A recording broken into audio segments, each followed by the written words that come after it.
This guy comes for a delivery, and his entire brain starts buffering. Because standing there, looking like a cheap OnlyFans preview, is his wife. This Andrew Tate wannabe like, yo, what are you staring at? Get a life. But then, she casually hits bro with a honey. And that's when Trust Fund Baby's two brain cells finally connect. She's been cheating on her husband. But does this girl feel even a single spark of shame? Nah. She goes full villain mode on him. She starts yapping about how she needed someone who actually got that bag. Then she straight up introduces her sugar daddy boyfriend, claiming a bottom-tier peasant like him never deserved her anyway. Now Mr. Daddy's credit card leans in, getting way too close. Our boy finally snaps. He reaches out and grabs this clown firmly by the chin. But this backstabbing woman? She doesn't even flinch. She threatens to call security on her own husband. That triggers a memory for our guy, how his grandfather set up an arranged marriage for him. He remembers the very first time seeing her. Back in those days, he genuinely believed they'd build a beautiful life together. But reality hits him hard. It was all fake. He tells her straight up she's going to regret this decision. Outside, sitting on his scooter, bro's phone starts buzzing. Some distinguished gentleman on the line tells him his 3-year trial period as the Wong family's live-in son-in-law has officially concluded. His next assignment involves a business challenge in the metropolitan area. The gentleman adds that the old master purchased the Washing Group Corporation and appointed him as chairman. The caller asks about the young lady, but my man says she doesn't deserve to be part of his family. Later on, Red spots him stuffing clothes into bags and mocks him for running away over something so trivial. She keeps taunting, reminding him he's been eating their food and living under their roof for free, so he should just deal with it. That's the breaking point. He shouts that he endured all that garbage treatment because he actually cared about her. But those days, they're done. Eyes burning with anger, bro finally demands a divorce. Red's jaw drops. She's in complete disbelief. She still can't wrap her head around his nerve and keeps trying to pin the blame on him, calling him a useless waste of space. Red tries playing the intimidation card, warning him he'll lose access to the luxury penthouse and the car. But he doesn't give a single damn. Absolutely furious now, she accepts the divorce and starts complaining about how her grandfather forced her to marry such a loser. Our guy suggests they finalize everything at City Hall, first thing tomorrow. But Red comes up with a convenient excuse. Tomorrow happens to be her grandmother's 80th birthday celebration. She also claims this needs to be discussed with the entire family, since it was some ancient arrangement. As my man walks away, she's yelling that he'll regret this and come begging on his hands and knees. The second he exits the building, his phone rings again. The voice says his ride is waiting just around the corner. When he turns that corner, there's an entire convoy of Rolls-Royces lined up, with men in expensive suits addressing him as young master. And one of the suited guys offers an umbrella, but our hero waves it off. He mentions the rain might actually help wash away all the mental garbage from what just went down. One of his people drapes a coat over his shoulders. Bro finally says it's time to roll out. The luxury car convoy tears down the street at high speed. Everyone on the sidewalk stops dead in their tracks. They're all wondering, what kind of major event is happening? Even Red hears all the commotion from her apartment window and wonders if some VIP just showed up. Sitting in the back seat, our guy thinks about who he really is. The world has no clue, but the Ye family stands as the most secretive and loaded family around, sitting on a $100 billion empire. Not long after, he's escorted to a helicopter that's been on standby. Apparently, heirs of the Ye family get put through intense training starting at 3 years old.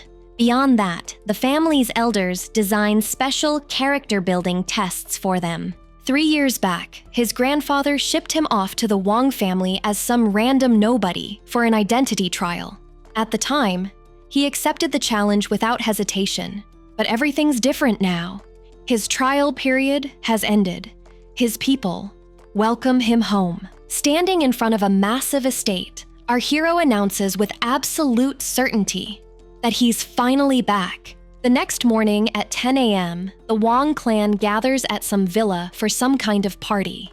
Grandma Wong notices our bro is missing and immediately calls him a loser. Red gets embarrassed and quickly lies, claiming he probably headed to work so nobody gets suspicious. But her cousins start absolutely roasting him for being a delivery guy. Hearing all the mockery, Grandma loses it and demands they drag our protagonist over immediately. With no way out, Red decides to drop the bomb. She tells everyone they're getting a divorce. The old woman's jaw drops. She starts yelling about who gave them permission for that since the marriage was arranged. Red then bursts into fake tears and makes up some story that our guy is cheating on her to save her own reputation. Grandma falls for it. She becomes absolutely outraged, calling our hero an animal for betraying her precious granddaughter. One of the cousins even whispers to Red that it's no shock he'd look elsewhere since she never even touched him. Even so, the old lady doesn't care. She insists he had zero right to do that. She orders them to call him right now so she can deliver the family's justice personally. Red obediently pulls out her phone and dials. On the other end, our guy picks up. She tells him Grandma wants to see him, but my man refuses flat out. Then he hangs up on her. This leaves Red absolutely fuming at his audacity. She tells the old woman he's not coming. Grandma gets even more irritated with his disrespect. So Grandma tells the cousin to go grab him by force. The guy absolutely loves the idea of roughing our bro up. As Hothead leaves all confident, the Wong family settles in to watch how this unfolds. The old lady then takes the opportunity to make some big announcement. She reveals that a mysterious new chairman took over the hashing group just yesterday. Since the Wong family has a $70 million contract hanging in the balance, they need to kiss up to the new boss. Meanwhile, one of our hero's people asks why he's still wearing the delivery uniform. Our guy explains that today is his contract's final day, and he needs to finish what he started. It's not time to reveal his identity yet.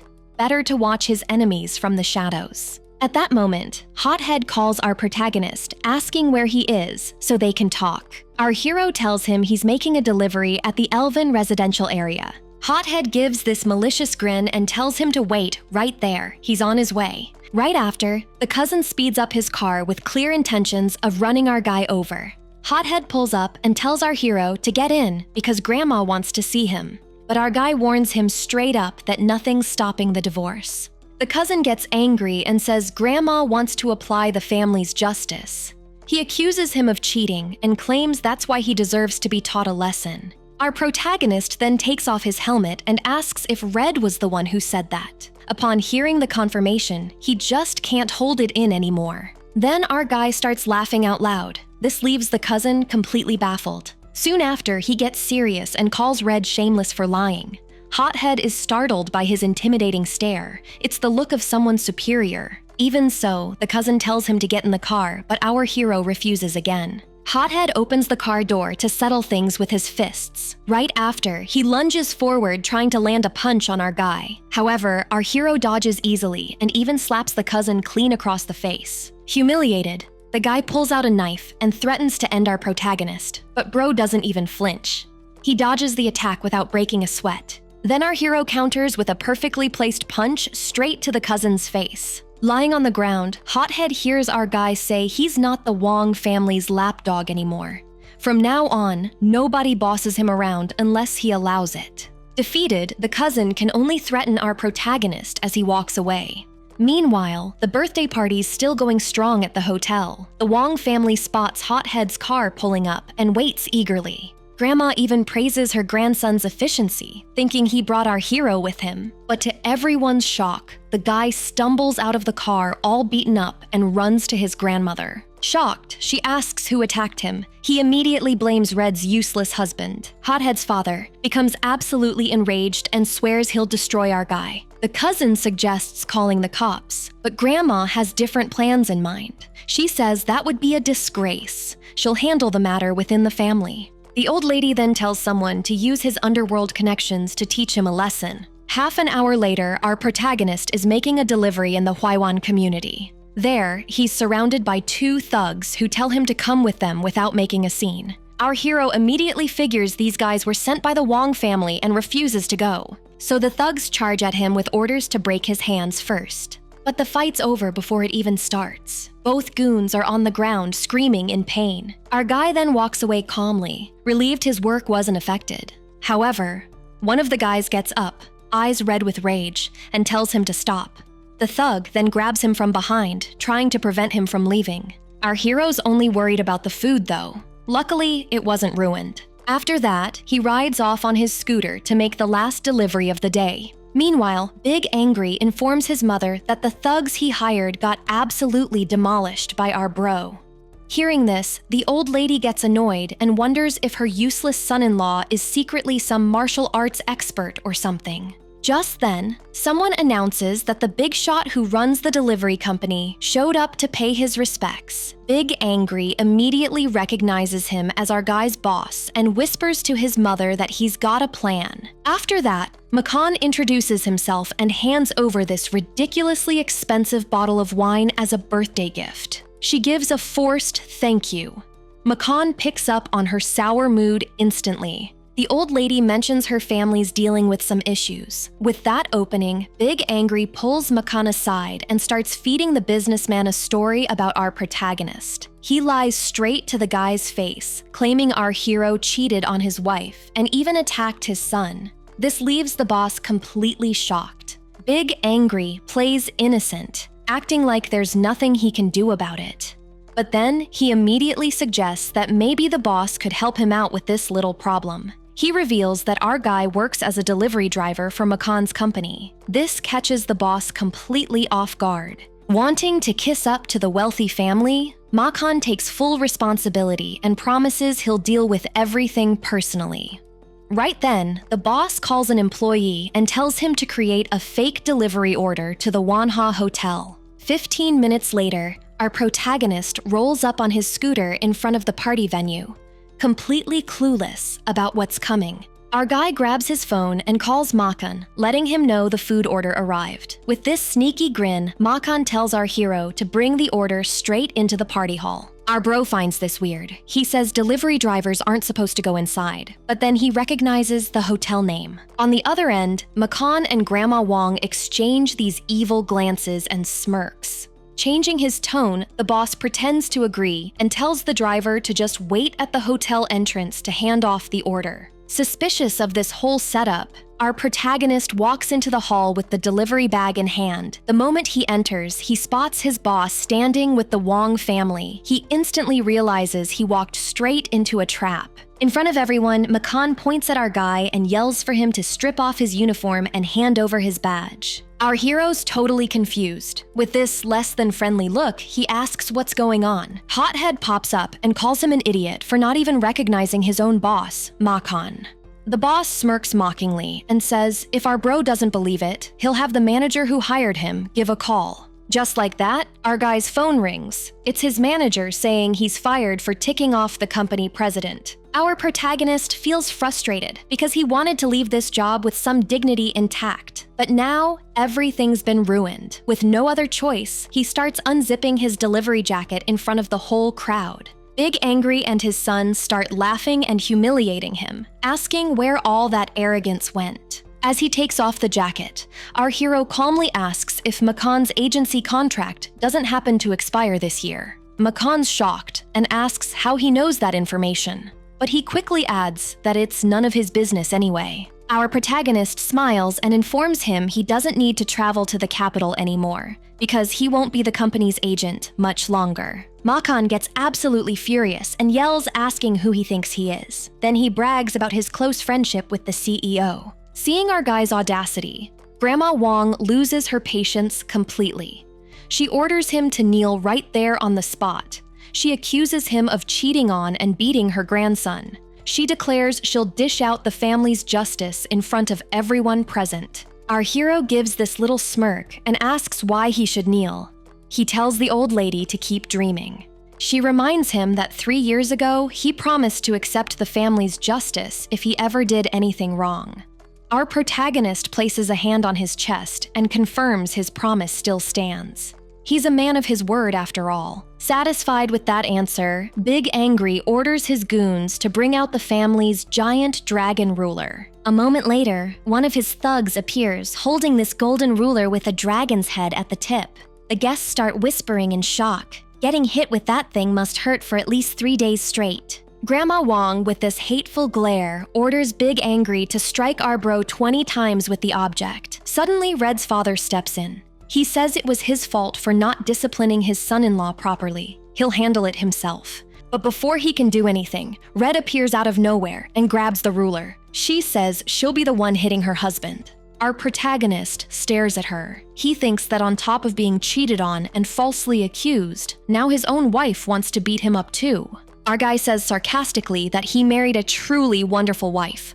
Red just grumbles in response. She claims that as his wife, only she can hit him. Letting others do it would bring shame upon her. Hothead doesn't like this one bit. He tries snatching the ruler back from his cousin, startling her with his aggressive move. Angrily, the cousin yells that he's going to mess up our protagonist's face. He raises the ruler to strike. However, our hero is way faster. He manages to dodge the blow at the last second, leaving his cousin completely stunned. Seizing that opening, our protagonist lands a solid punch right in Hothead's face, sending him flying across the room. The guests' jaws drop. They can't believe the family's son-in-law just knocked out the heir apparent. Grandma Wong is absolutely furious. She screams that there are plenty of bosses and directors present who could have him arrested right then and there. Our guy defends himself. He says everyone saw Hothead attack him first. He was just acting in self-defense. Red's father accuses our guy of being a man with no honor for backing out of his promise to accept the family's justice.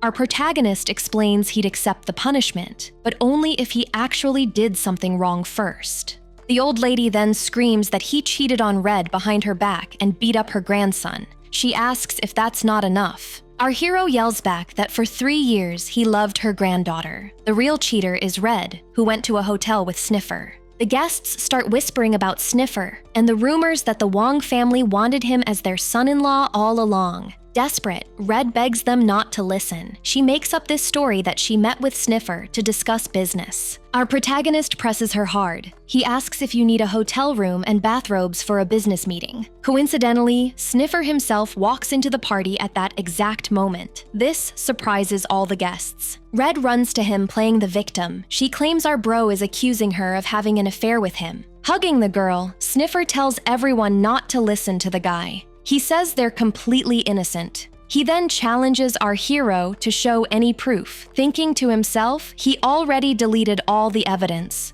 Changing the subject, Sniffer says the accusations are for another reason entirely. He reveals that our guy also works as a delivery driver. Sniffer lies, claiming the driver's attitude was awful and that he threw the food on the ground. That's why he gave him a terrible review. With this triumphant smile, he points to Makan and says the boss can confirm everything in the company's records. Makan pulls out his phone and confirms the 1-star negative review, exactly as the rich guy described it. The guests start calling our protagonist some low-class person who was just seeking revenge. Unfazed, our hero looks at the couple and asks if they're going to explain the reason he threw the food in the first place. Red accuses him of not being dedicated to his job and having zero ability to handle pressure. Our protagonist bursts into uncontrollable laughter. He wonders what hope he could possibly have left for her at this point. From there, he turns to Grandma Wong and asks if she has any proof that he cheated. Faced with the question, the old lady is left completely speechless. Red looks away, not knowing what to say. The old woman then says that since nobody has proof,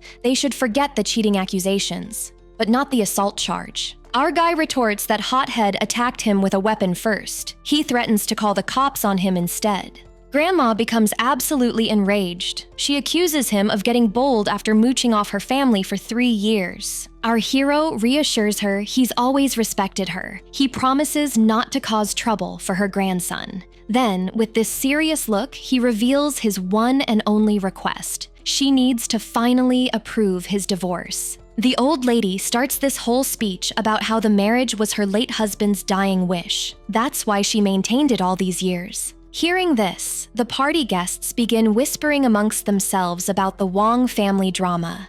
The old woman continues praising her granddaughter as the #1 beauty in the city. She says our bro isn't worthy of her. She announces she will no longer follow her husband's wishes. She kicks our hero out of the family on the spot. Big Angry is absolutely overjoyed with the decision. He calls a waiter to serve drinks for everyone to celebrate. The guests immediately congratulate the family for dumping the useless son-in-law. They say Red deserves someone way better. Red's mother then reveals that for 3 years, the couple slept in separate rooms with zero contact. She shouts for everyone to hear that her daughter is still pure. This leaves Red completely mortified by the revelation. Our guy thinks to himself that this was Red's choice, to be treated like a commodity by her own family. He picks up a glass of wine and congratulates his ex-wife on finally being free to find someone on her level. Red, with this air of superiority, says that if he kneels and begs, maybe she'll reconsider the divorce.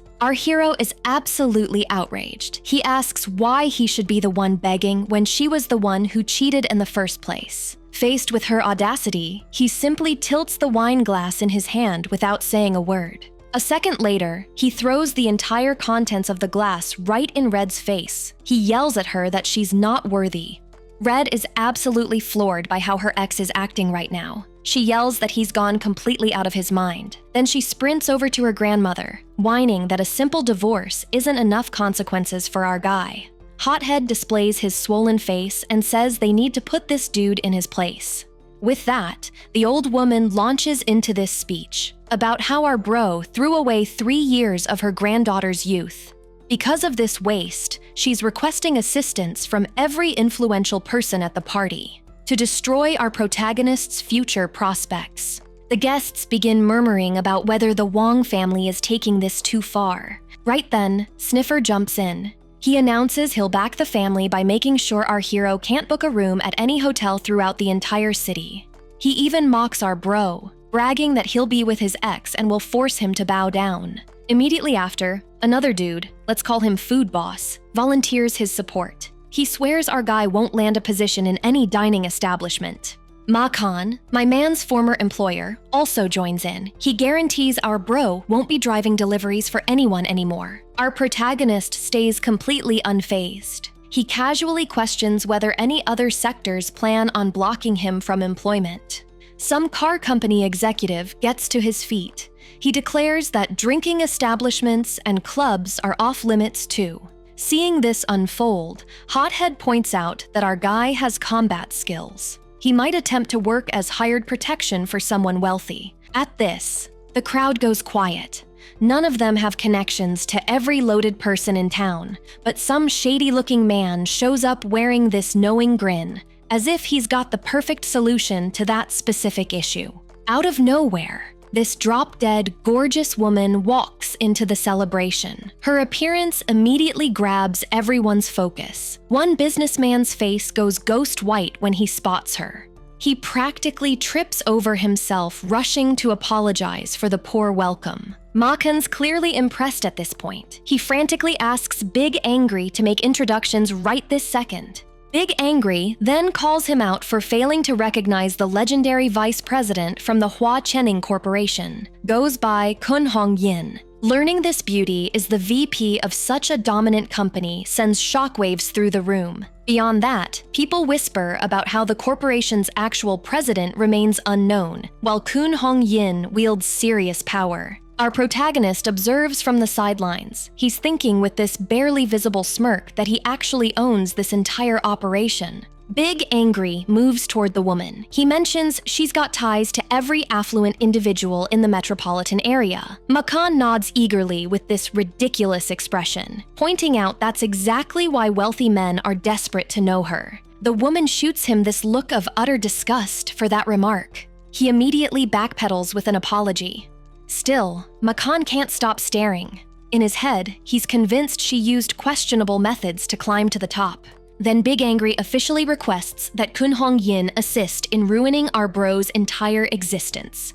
When faced with this proposition, the woman merely retrieves her cigarette container without displaying any emotional response. Seconds later, she smoothly extracts a cigarette and places it between her lips. Within an instant, multiple men produce lighters, demonstrating her tremendous influence. Yet the woman pays zero attention to the flames or the crowd of admirers encircling her. Wearing this self-assured expression, Kun Hong Yin simply instructs our protagonist to step forward. Our guy approaches the VP of the company he secretly controls and questions what she's after. Staring directly into his eyes, the woman requests that our hero provide her with a light. This action leaves every guest utterly confused. They're struggling to comprehend why she'd acknowledge his existence. Completely unbothered, our protagonist delivers a straightforward response that he's got no lighter on him. She looks caught off guard. The surrounding men lose their minds over the audacity of rejecting the city's most sought-after woman's simple request. Following this, Kun Hong Yin rises to her feet and positions herself directly in front of our bro to address the matter. She proceeds to request his full name, but our guy acts clueless. Our protagonist responds with heavy sarcasm, questioning whether her hearing failed when introductions already happened. Big angry attempts coming to the woman's defense, but she silences him with nothing more than a raised palm.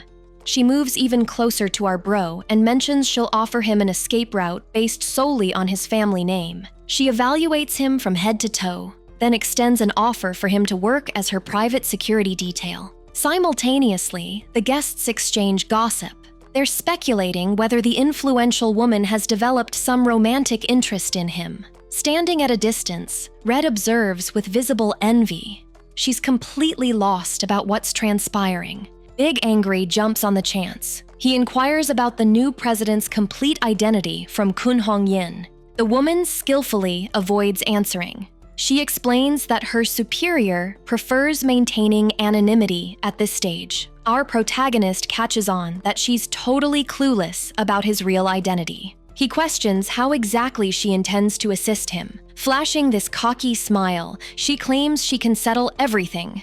On one condition, he needs to drop to his knees and apologize. So Kun Hong Yin extends an offer to our bro. Work as her personal bodyguard for 200,000 per year. Red's blood boils, watching this unfold.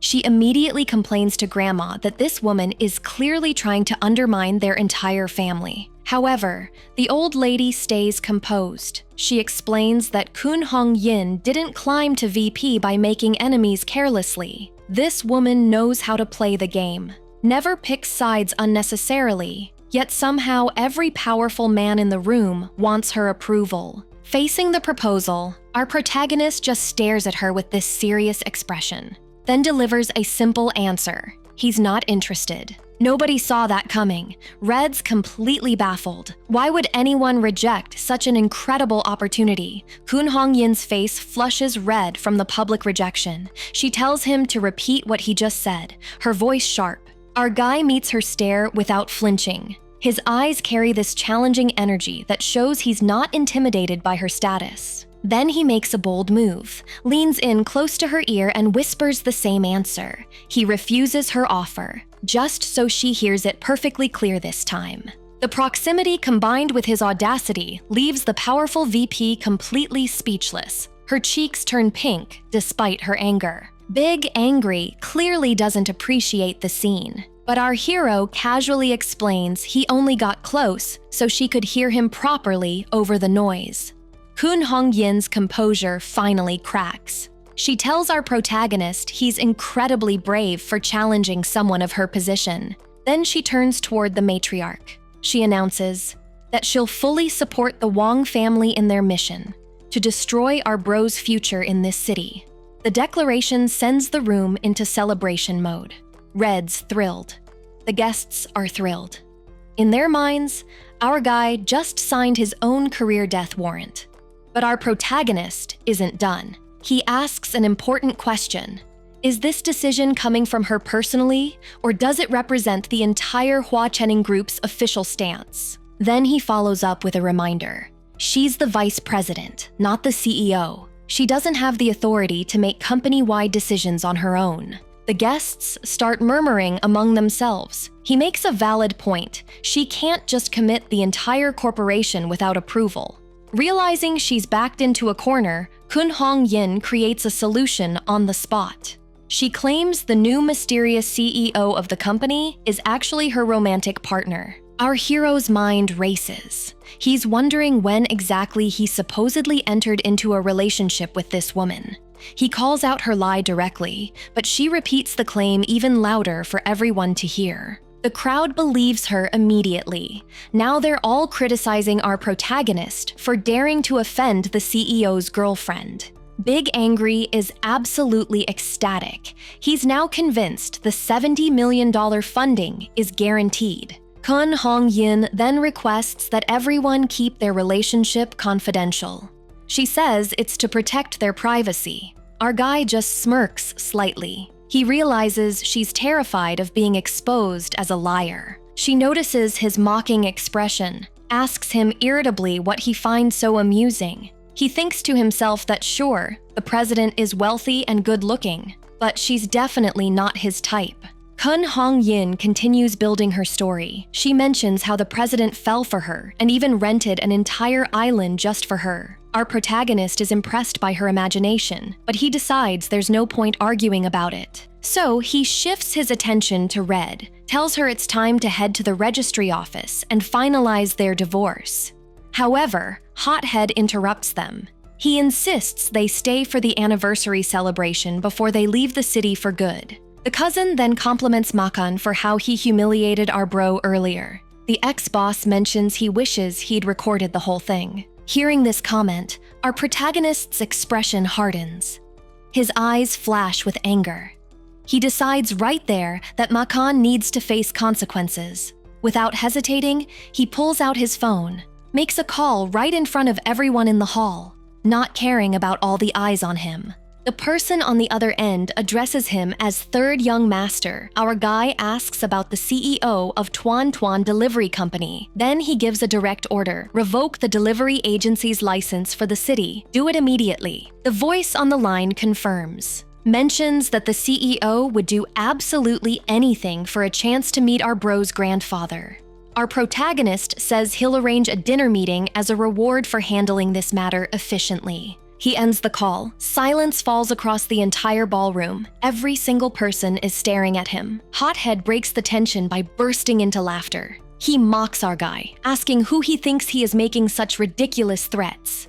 Makan joins in the mockery, says nobody's buying the performance. He even insults our bro's grandfather, calling him some old farmer. Claims the CEO is a billionaire way out of their league. Kun Hong-yin observes everything silently. Her expression shows suspicion. She's not entirely convinced it was just an act. Just then, Makan's phone starts ringing. His face lights up immediately. He assumes it's CEO Wu calling to renew their contract. He answers the call with confidence radiating from his voice. But the moment the person speaks, all color drains from Makan's face. The voice coldly informs him that his agency's qualification has been revoked effective immediately. The ex-boss instantly breaks into a cold sweat.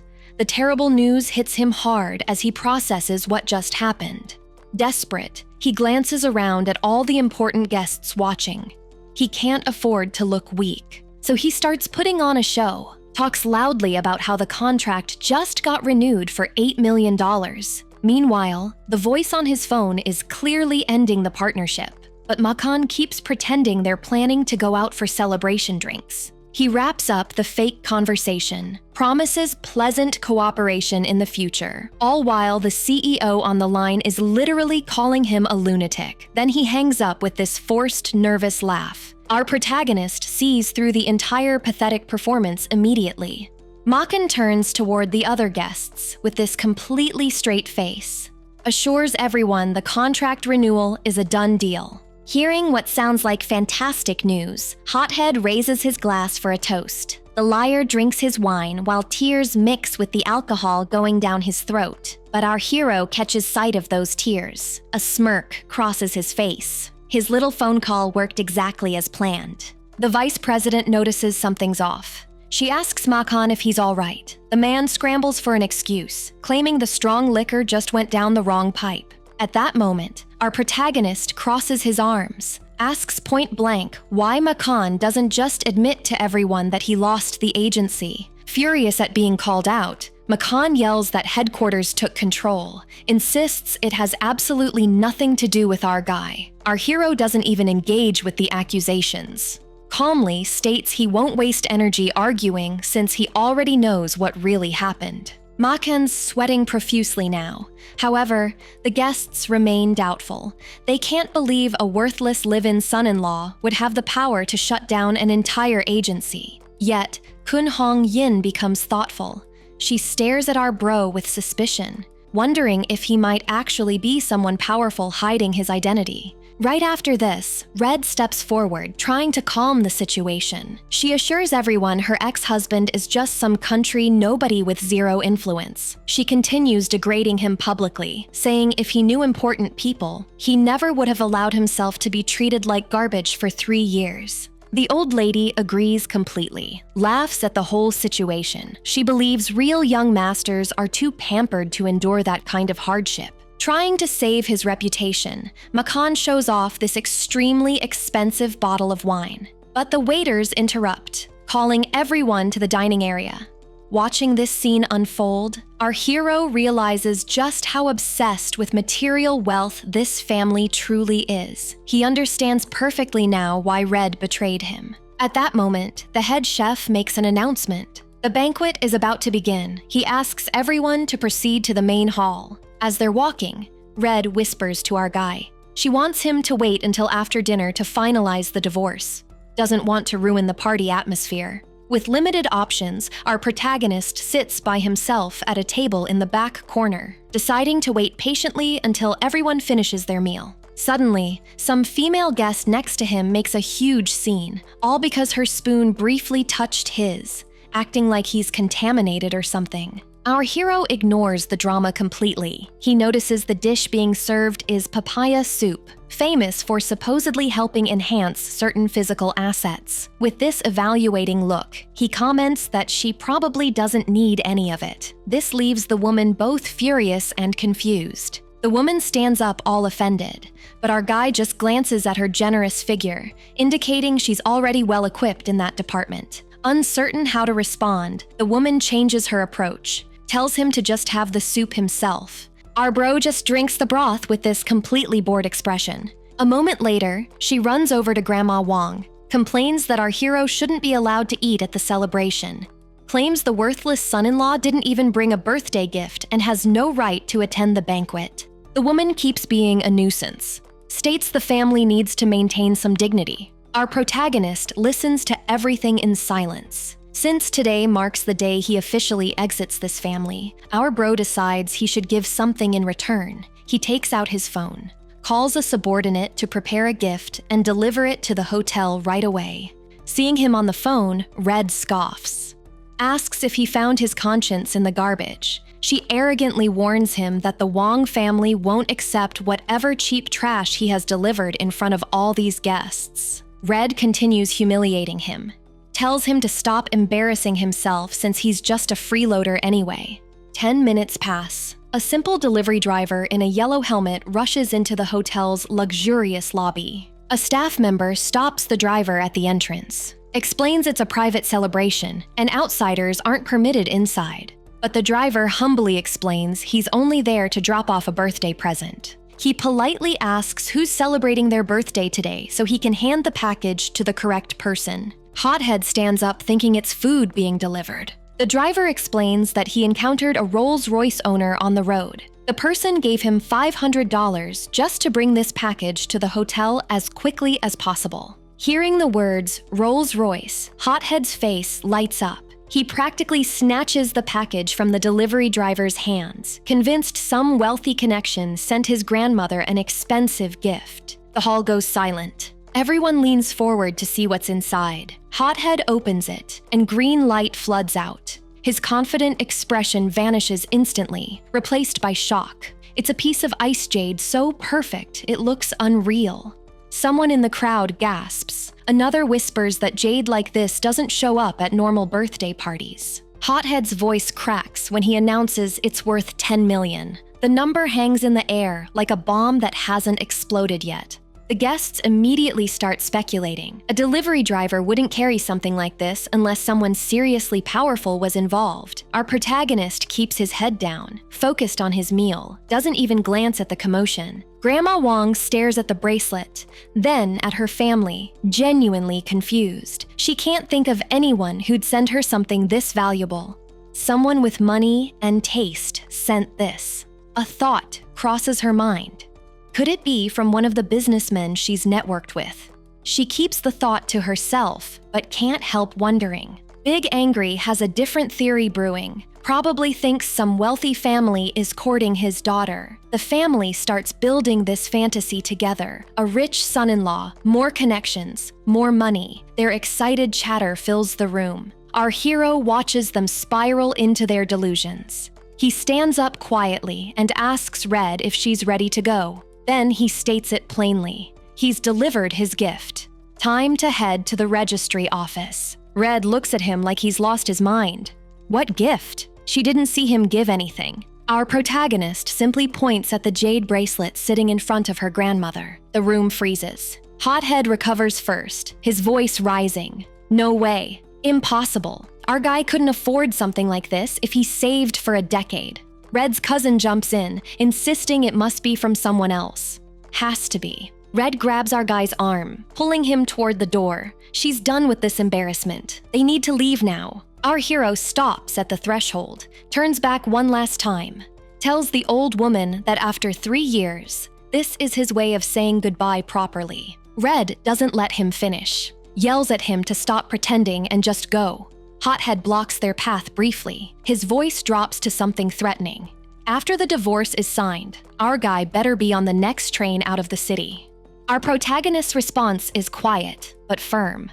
Where he lives isn't anyone's decision but his own. Outside, he's barely on the sidewalk when a luxury car skids to a stop in front of him.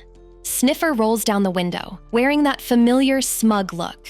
Makes some comment about our guy not belonging in nice cars. Red laughs from the passenger seat, says they'll meet him at the government building. The car speeds off. Our hero flags down a taxi without hesitation, gives the driver the address for the civil affairs office. At the office, the clerk hands them each a red certificate. Our protagonist takes his copy, doesn't look at Red, doesn't look back. He walks out into the street, finally free. Outside, Sniffer appears with another jab. Calls him an abandoned son-in-law now instead of just a useless one. Our hero doesn't even look at him. States flatly he wants nothing more to do with Red, then walks away. Red screams after him in the street, but he's already climbing into a taxi. She jumps into Sniffer's luxury car, face still red with anger. She orders him to follow the taxi. She needs to confirm he's actually leaving the city. Sniffer pulls into traffic behind them, wearing his usual smug expression. In his mind, our guy's definitely heading to the train station to slink out of town in defeat. They follow the taxi through several busy intersections. Red watches the route carefully. Then something shifts in her expression. That confident look her ex-husband had before signing the papers. It didn't match someone about to run away. Sniffer notices it too. The taxi isn't heading toward the train station, not the bus terminal either. Red sits up straighter. Airport? Sniffer shakes his head, checking the route. No, this is heading toward the XH district. The wealthy district. Red's fingers find her mouth. She starts biting her nails, something she only does when genuinely worried. Sniffer tries to reassure her. Our guy's probably looking for some budget hotel, and with their connections, no one would dare rent to him anyway. 10 minutes later, the taxi pulls up in front of the Four Seasons Hotel at West Lake. The pursuing car slows to a stop across the street. Sniffer recovers first, forcing a laugh. He's obviously applying for a job, waiter, janitor, something like that. But Red's not laughing. They specifically announced at the banquet that he was blacklisted from employment. Sniffer pulls out his phone, already dialing. He knows a manager at this hotel. Time to make sure our guy gets rejected before he even fills out an application. The call connects. Sniffer gives clear instructions. Don't hire anyone named Chen who just walked in. Then his face changes. What? The word comes out sharp. Red grabs his arm. What happened? Sniffer lowers the phone slowly. He checked. No one came in asking about employment. They stare at each other. A terrible possibility forms in Sniffer's mind. Unless he's not there for a job. Red laughs, but it sounds forced. Impossible. A single night here costs $8,000. I took all his cards. He's got maybe a few hundred in cash. Sniffer's already opening his car door. Let's confirm. They walk into the lobby together, heading straight for the front desk where Sniffer's manager friend is waiting. One quick computer check later, and the manager confirms it. Chen checked in, paid up front for 7 nights. Red's face goes blank. Sniffer's doing math in his head. Over $50,000 just dropped like it's nothing. His voice comes out accusatory. He must have been stealing from household money for years, skimming from grocery shopping. The receptionist clears her throat politely. I'm sorry, there's been a misunderstanding. They both turn to her. The guest didn't book a standard room. She pauses. He reserved the presidential suite. The words don't register immediately, then they do. Both of them make the same strangled sound at the exact same moment. Sniffer's hand trembles as he recalculates. The presidential suite runs $80,000 per night. 7 nights means over $500,000. He turns to Red, face drained of color. You're absolutely sure he didn't have money hidden somewhere?